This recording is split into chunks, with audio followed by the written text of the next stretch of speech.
আমি আল্লাহ তোমারে জানিয়ে দিলাম, তুমি কাজে লাগাও বা নষ্ট করো হায়াতটাকে, আমল করো কিংবা নাফরমানি করো, আনুগত্য করো আর অবাধ্যতা করো, তুমি মনে রাখো এই অবস্থাতেই একদিন তোমার ওয়াজাআত সাকরাতুল মাউতি বিল হক, সত্য সত্য কাজে লাগাও আর বরবাদ করো, একদিন সত্যি সত্যি তোমার মৃত্যু যন্ত্রণা চলে আসবে, মৃত্যুর সময় হয়ে যাবে।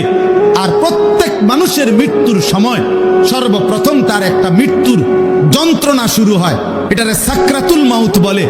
এরপরে আজরাইল আইসা মালাকুল মউত তার জান কবজ। আল্লাহ আমারে মনে করাই দিছে, আনিস আমি তোমাকে সৃষ্টি করেছি।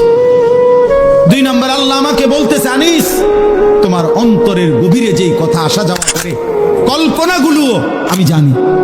3 নম্বর তোমার রক্তের শিরা উপশিরায় আমি আল্লাহ তাআলা তার চাইতে বেশি কাছে আছি। এবার 4 নম্বরে আল্লাহ বলেন, ইজিয়াতালাক্কাল মুতালাক্কিয়ানে আনিল ইয়ামিনি ওয়া আনিশ শিমালি কাঈদ।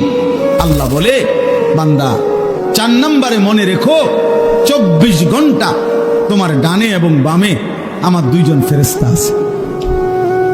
আছে? কথা বলে না? আছে তো? ওরা লিখছে।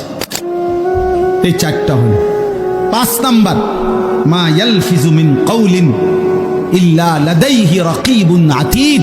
আল্লাহ বলে, বান্দা তারা তো 2 জন আছেই, অতিরিক্ত আরেকজন ফেরেশতা আছে যে তোমার এই 2 জবান মানে 2 ঠোঁটের মাঝখানে যে জিহ্বা, এই জিহ্বা দিয়ে তুমি যা বলো, যখন যা বলো, যা করো, 24 ঘন্টায় তুমি যেই শব্দটাই বলো না কেন, উচ্চারণ করো না কেন, ভালো মন্দ, উপকারী অপকারী, জিকির দাও করো আর গালি দাও, আল্লাহ বলে এই জিহ্বা দিয়ে যা বের হয় আল্লাহ